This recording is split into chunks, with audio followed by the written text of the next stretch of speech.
So you've released this new album, God's Great Dance Floor. It's your first solo album. How are these songs different perhaps from stuff you've done before?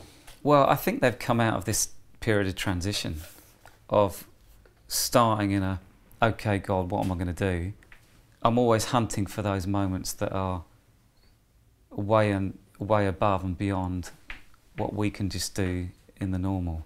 I think that what we do as church is unique to anything else that happens on the planet. We get the chance to help God connect with people and people connect with God. Yeah. And it's a very unique thing that happens, you know, when you feel that God's in the room and the heavens open and He's doing extraordinary things that you read about in the Bible, you know. I mean, do you think sometimes when you look in the church and perhaps the songs that are most regularly sung, the church has got a bit safe in terms of how we express worship to God? You know, we believe in a God that is super, super creative.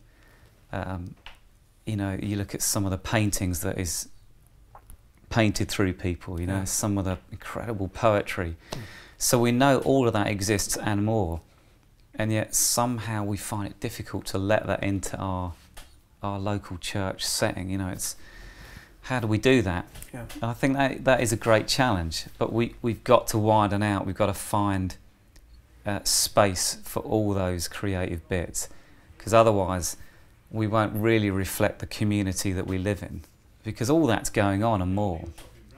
And yet we try and run something that is a very narrow reflection of what's happening around us, but actually sometimes we've just got to go, come on, we've got to throw all this in the pot, and let it be an amazing sound, an amazing prayer to God.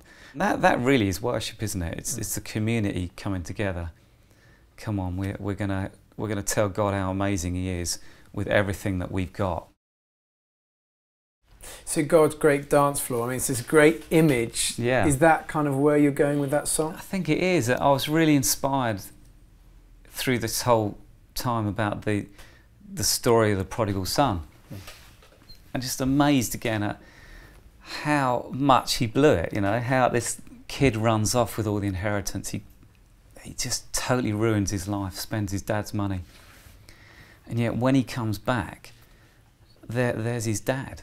And I think, you know, now I'm a dad, you know, 6 kids. I can totally relate to that, you know. If that happened to me, would I be so welcoming? But I think you would. You just like, it doesn't matter whatever you've done. I don't care. Right now, you're with me. You know, you're standing with me. You're my kid, and I love you. And that is what God's like with us. And I think that's impacted me so much during this period of time. That was the thing about the prodigal son coming home, is that he heard the sound of music. Yeah. And I suppose my dream is still that where we are, we make this incredible sound. You know, we make incredible music, and that people down the road hear the sound of it, and are drawn to it and come in and go, my goodness, I never knew that God was alive, let alone that He's interested in me. And the great thing is that, you know, for all of us, it doesn't matter where we've come from, what we've done, you know, we are invited to the dance floor.